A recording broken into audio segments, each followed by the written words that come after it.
Hello students, good morning everyone. हमने part 4 तक 17.3 को ख़त्म कर लिया था। हमने प्रत्यक्ष विधि से समांतर माध्य ज्ञात करना सीखा था। वर्गीकृत बारंबारता बंटन से समांतर माध्य ज्ञात करना। आज हम कल्पित माध्य विधि से समांतर माध्य ज्ञात करना सीखेंगे 17.4 में। पार्ट 5 में हम कल्पित माध्य विधि से समांतर माध्य ज्ञात करेंगे। इसमें अवर्गीकृत श्रेणी से और वर्गीकृत श्रेणी से, दोनों श्रेणियों से हम कल्पित माध्य विधि से समांतर माध्य ज्ञात करेंगे। प्रश्न नंबर 1 से और 4 तक जो आपके क्वेश्चन हैं उनमें आपको कल्पित माध्य विधि से समांतर माध्य ज्ञात करना है। कल्पित विधि से समांतर माध्य ज्ञात करने का सूत्र है, ये आपका सूत्र है x बार बराबर a plus sigma F I D I बटा सिग्मा एफ आई। ठीक है, तो पहला क्वेश्चन हमारा क्या है? 17.4 का पहला क्वेश्चन है। एक्स दे रखा है आपको और आपको बारंबारता दे रखी है 800, 7, 820, 14, 860, 19, 900, 25, 920, 20, 980, 10, 1500। तो ये आपको जो आपको ये सारणी दे रखी है ये है अवर्गीकृत श्रेणी की। तो ये वर्गीकृत में नहीं है, अवर्गीकृत में है, तो कोई दिक्कत नहीं है। हम पहले क्या करेंगे, वही इन दोनों कॉलमों को लिखेंगे। इनको ऐसे कैसे तार दो, पहले लिख दो x और फिर लिख दो f। x 800, 800 शुरू में कितना आएगा 7, 820, 14, 860, 19, 925, 900, 920, 920, 20, 980, 10 और 1005। देखो, निम्न बारंबारता बंटन का आपको माध्य ज्ञात करना है, कल्पित माध्य विधि की सहायता से करना है। तो इधर देखिए अवर्गीकृत श्रेणी है, तो आपको क्या करना है, इसको देखो, जो मध्यमान आपको दे रखा है एक्स ही है ये, इनमें क्या करना पड़ेगा आपको, इस अवर्गीकृत श्रेणी है ये, कौन श्रेणी है? अवर्गीकृत। तो इसमें क्या करना है आपको, जो तीसरा जो कॉलम है वो किसका बनाना पड़ेगा आपको? डी आई का। किसका बनाना पड़ेगा? D I. ये एफ आई हो गया, ये क्या हो गया आपका? X I. डी आई कैसे निकालते हैं? एक्स आई माइनस ए, इस चीज को ध्यान रखना। डी आई कैसे निकालते हैं? एक्स आई माइनस ए, एक्स आई माइनस ए। अब इधर देखो, अब आपको एक क्या करना है, ए कहां से लाना है? ए का मतलब है कि आपको जो एक्स के जो मान है उनमें से एक को कल्पित मानना है। अब इसमें कल्पित कहां से मानते हैं? जो एक्स की जो मान आपको दे रखे हैं इनमें बीच वाला मान 1, 2, 3, 4, 5, 6, 7, इनमें बीच में कौन आ रहा है? 900। तो इसको आपको क्या मानना है? ए मानना है। क्या मानना है इसको? ए। ठीक है, तो ए कहां से मानेंगे? बीच वाले मान को हम क्या मानते हैं? एक्स आई, यानी यहां पर एक्स आई है, या मध्यमान। वर्गीकृत श्रेणी में क्या होगा? मध्यमान निकालेंगे, तो मध्यमानों में से जो बीच का जो मान रहेगा उसको हमें क्या मानना है? ए। वो क्या होगा? डी आई होगा आपका। डी आई मतलब विचलन। अब इसका डी आई निकालो 800, तो एक्स आई माइनस ए, तो एक्स आई इसका कितना है? 800 माइनस ए का मान कितना लिया है मैंने? 900। 900 को हटा दो इसमें से, तो क्या आएगा? माइनस का 100। भाई प्लस के 800 में से माइनस के 900 को हटाएंगे तो माइनस के 100 बच जाएंगे। 820, इसका एक्स आई कितना है? 820, इसमें से कितने का हटाना है? 900। यानी जो आपको ये मान दे रखे हैं इनमें से सब में से क्या घटाने हैं आपको? 900 को हटाने हैं। इसमें से 100 को हटाएंगे माइनस के 80, 860, इसमें से 900 को हटाओ तो क्या आएगा? माइनस के 40। ये एक्स आई कितना है? 900, 900 में से 900 को उठाओ 0, 920 में से 900 को उठाओ, यानी इन सबको 900 में से घटाना है 20, 980 में से 900 को उठाओ कितना आएगा? 80। 1000 में से 900 घटाओ कितना आएगा 100। तो ये डी आई की मान होगी। इसका डी आई कितना है, माइनस का 100, माइनस का 80, माइनस का 40, 0, 20, 80, 100, ये क्या आ गई डी आई। चौथा जो कॉलम बनेगा वो बनेगा एफ आई को डी आई से गुणा करना है। एफ आई को क्या करना है, डी आई से गुणा। ए वर्गीकृत श्रेणी में कितने कॉलम बढ़ेंगे, 4 कॉलम। कितने कॉलम बढ़ेंगे, 4 कॉलम। और वर्गीकृत श्रेणी में कितने बढ़ेंगे, 5। उसमें एक मध्यमान का और निकल जाएगा। ठीक है भाई। अब इधर देखो, एफ आई को डी आई से गुणा करो। एफ आई का मान कितना है 7। 7 को -100 से गुणा करो, माइनस के 700 देंगे, माइनस के 700। 14 को -80 से गुणा करो, 0 का 0, 14 8, 14 को 8 से गुणा करो, 14 कम 14, 14 28, 14 42, 14 56, 14 75, 14 84, 14 6 84, 14 × 96, 14 8 112, 112 हो गए। तो ये 112 हो गए, 14 8 112 माइनस के रहेंगे, ये माइनस है।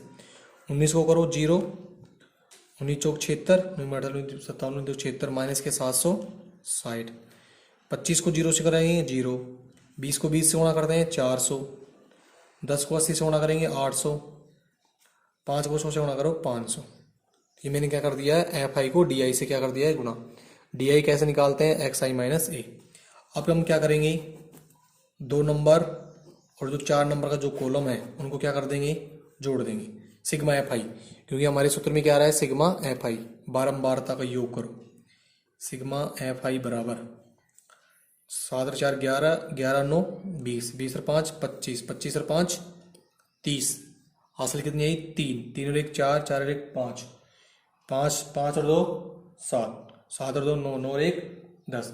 तो सिग्मा एफ आई का मान कितना आ गया, 100।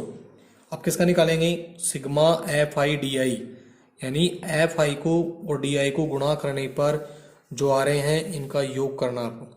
अब इसमें देखो, इसमें 2 प्रकार की संख्या आ रही है, माइनस वाली भी आ रही है और प्लस वाली आ रही है। तो माइनस में पहले माइनस वाली संख्या जोड़ लो, कितनी होगी, माइनस के 700, माइनस के 1120 और माइनस के 760, इनको जोड़ लो। 0 6 8 2 8, 7 और 1 8, 8 और 7 15, असलाई 1, 1 और 1 2, ये हो गए -2500। अब प्लस वालों को जोड़ लो, 400, 800 और ये 500, 0 0, 8 4 12, 12 5 17।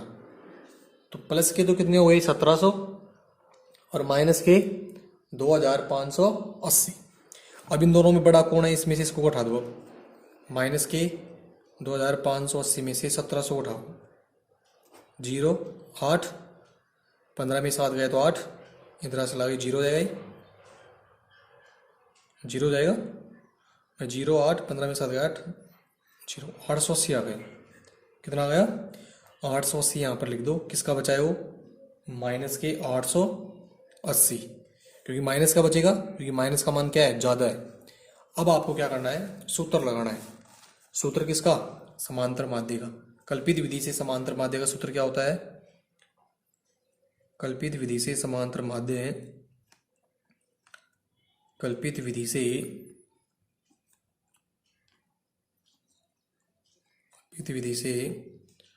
समांतर माध्य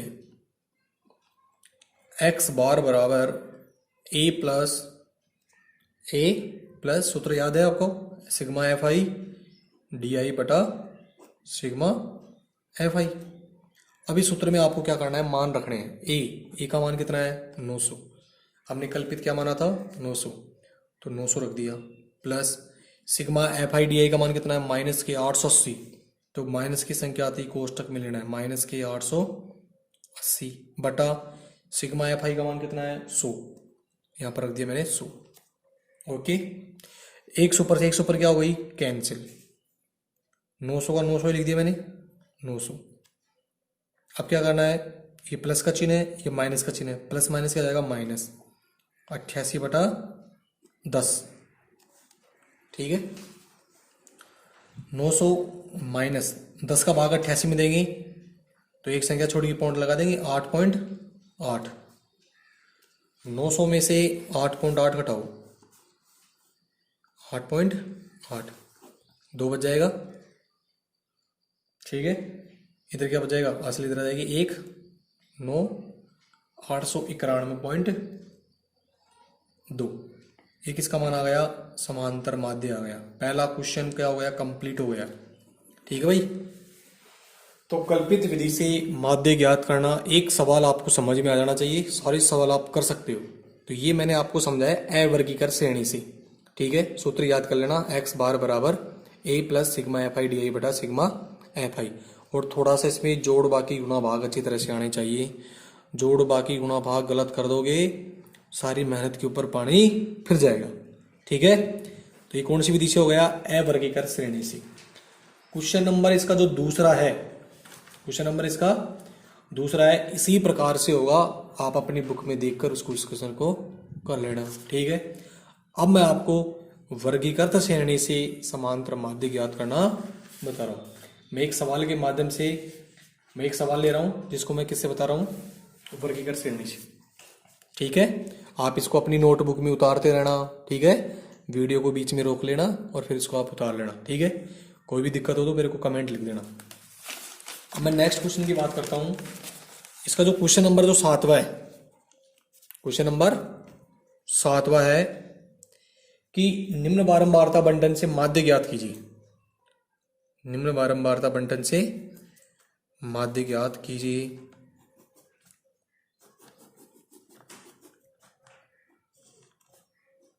आज मैं आपको कल्पित विधि से माध्य ज्ञात करना बता रहा हूं। ठीक है, कल मैंने आपको प्रत्यक्ष विधि से माध्य ज्ञात करना बताया था। फिर आने वाले कल के दिन में पद विचलन विधि से माध्य ज्ञात करना आपको बताऊंगा। तो इधर देखिए, ये 7वां सवाल है, इंपॉर्टेंट सवाल है। वर्ग अंतराल, परीक्षा में हमेशा वर्गीकृत श्रेणी से ही सवाल आता है। इंपॉर्टेंट है ये सवाल, वेरी इंपॉर्टेंट। इधर आपको दे रखी है बारंबारता, क्या दे रखी है, बारंबारता। 40 से 50 के बीच की बारंबारता कितनी है, 10। 50 से 60 के बीच की बारंबारता कितनी है, 25। 60 से 70 28। 70 से 80 12। 80 से 90 10। और 90 से 100, इसकी बीच की कितनी है, 15। ये आपका क्वेश्चन है। ठीक है, अब इसमें आपको क्या करना है, इधर देखो, ये जो श्रेणी दे रखी है आपको, इसको बोलते हैं वर्गीकृत श्रेणी। कौन सी श्रेणी बोलते हैं भाई, वर्गीकृत श्रेणी। क्यों ये वर्गीकृत श्रेणी क्यों है, क्योंकि इसमें अंतराल दे रखा है 40 से 50, 50 से 60, 60 से 70, 70 से 80। तो इसका मतलब ये वर्गीकृत हो रहा है, वर्ग में बट रही है, अंतराल में बट रहा है। ठीक है, इंपॉर्टेंट है। अब मैं इसको आपको समझा रहा हूं कैसे करना है इसको हल। तो सबसे पहले हम क्या करते हैं, जो हमें टेबल मिलती है उसको ऐसे कैसे तारते हैं। 2 कॉलम तो उसको ऐसे कैसे बना दो, एक तो वर्ग अंतराल का और एक बारंबारता का। वर्ग अंतराल और एक किसका, बारंबारता। बारंबारता को किससे लिखते हैं, एफ से, एफ आई। ध्यान से पढ़ लेना, इंपॉर्टेंट सवाल है, परीक्षा में आएगा। 40 से 50 की बारंबारता कितनी है, 10। 50 से 60 की बीच की बारंबारता कितनी है, 25। ठीक है, 60 से 70 की बारंबारता 28। यानी 2 कॉलम तो आपको ऐसे कैसे बढ़ाने हैं। 70 से 80 12। 80 से 90 10। और 90 से 100, इसकी बीच की कितनी है, 15। अब ये है वर्ग अंतराल वाला।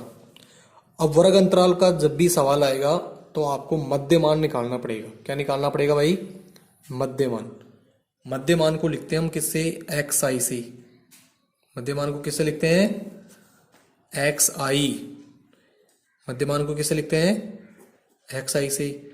मैंने आपको उस दिन भी बताया था प्रत्यक्ष विधि से, जब हमने सवाल किया था कि आप कोई सी विधि से सवाल करो, मध्यमान आपको निकालना पड़ेगा। 40 और 50 का मध्यमान निकालो, यानी इनके बीच का मान। 40 और 50 को जोड़ो 90, 90 का आधा कितना होगा, 45। यानी इन दोनों के बीच में कौन है, 45। इन दोनों के बीच में कौन है, 55।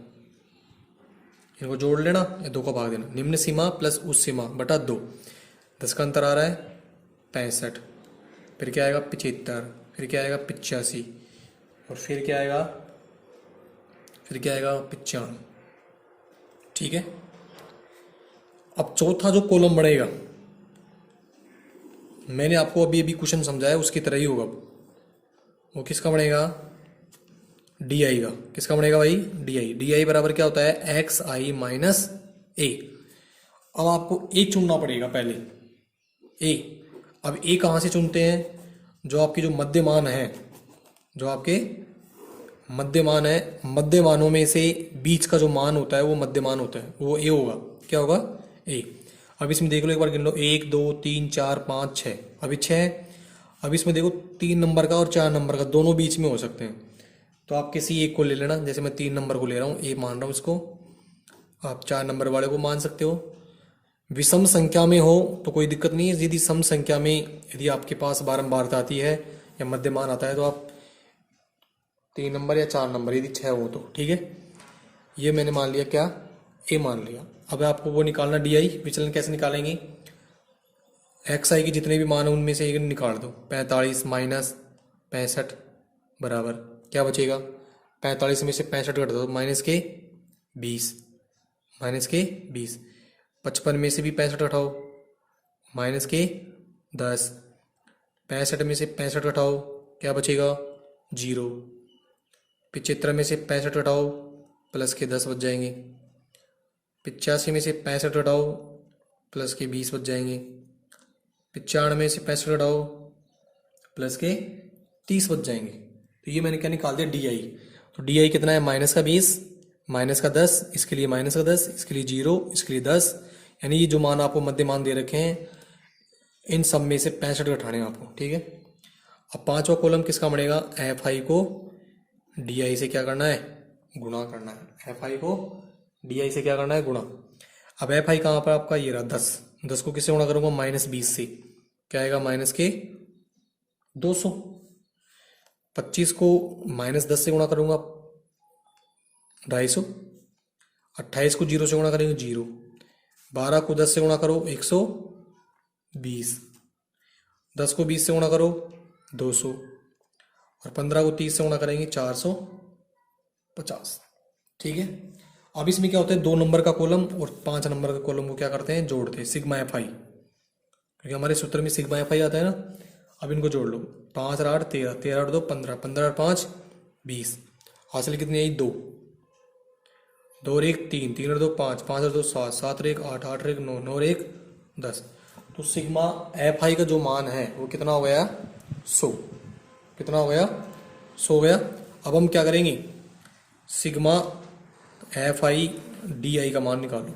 अब इसमें 2 प्रकार की संख्या आपके पास, एक तो माइनस की संख्या है और एक प्लस की संख्या है। माइनस के 200 और माइनस के 250 कितने हो गए? माइनस के 450 हो गए। हो गए। अब प्लस वाले देख लो कितने हो गए? 0, 2 और 5 7, 2 और 6 7, 770। प्लस के 770, माइनस के कितने हो गए? 450। बड़ा कौन है? प्लस का है, तो प्लस का मान ही बचेगा। 450 इसमें से घटा दो माइनस वाले, 0। 7 में से 5 गया 2, 7 में 4 गया 3, तो कितने आ गए? प्लस के 320 बच जाएंगे। ठीक है। क्योंकि प्लस के 770 हो गए और माइनस के 450, तो प्लस के कितने बचेंगे? 320। तो sigma F I D I का मान कितना आ गया? 320। इतना करने के बाद अब आपको क्या करना है? सूत्र लगाना है नीचे। चूंकि कल्पित विधि से समांतर माध्य, कल्पित विधि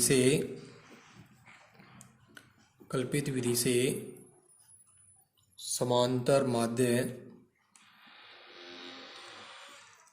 सूत्र लगा दो। x बार बराबर a plus sigma F I D I बटा सिग्मा एफ आई। ठीक है। a, अब a हमने क्या माना था? 65, तो यहां पर रख दो 65 plus sigma F I D I का मान कितना है? 320 बटा सिग्मा एफ आई का मान कितना है? 100। कितना है? 100। 100 पर से 100 पर क्या आ जाएगी? कैंसिल। 65 प्लस 32 बटा 10, 65 प्लस 10 का भाग इसमें देंगे क्या आएगा, एक संख्या छोड़ के पॉइंट लगा देंगे 3.2। 65 में 3 जोड़ देंगे कितना आएगा 68.2। एक इसका मान आ गया, x बार का मान आ गया, यानी समांतर माध्य आ गया। तो ये वर्गीकृत श्रेणी से हमने क्या पढ़ा है, समांतर माध्य। इंपॉर्टेंट चीज है, वेरी वेरी इंपॉर्टेंट, ठीक है। परीक्षा में सवाल आता है समांतर माध्य ज्ञात करना वर्गीकृत श्रेणी से। मैं आपको 2 विधि करवा चुका हूँ, बाकी इसमें जितने भी क्वेश्चन हैं आप खुद कर लेना, इसी तरह से होंगे। कोई भी क्वेश्चन में कोई दिक्कत है तो पूछ लेना, ठीक है। और ये इस क्वेश्चन को आप उतार लेना। अगले नेक्स्ट वीडियो में एक तीसरा जो आपका विधि है, पद विचलन विधि से समांतर माध्य ज्ञात करना सिखाएंगे, ठीक है बच्चों। आज के लिए इतना ही, कोई भी दिक्कत हो तो पूछते रहना, ठीक है। और इस क्वेश्चन को अपनी नोटबुक में उतार लेना, ठीक है। Thank you.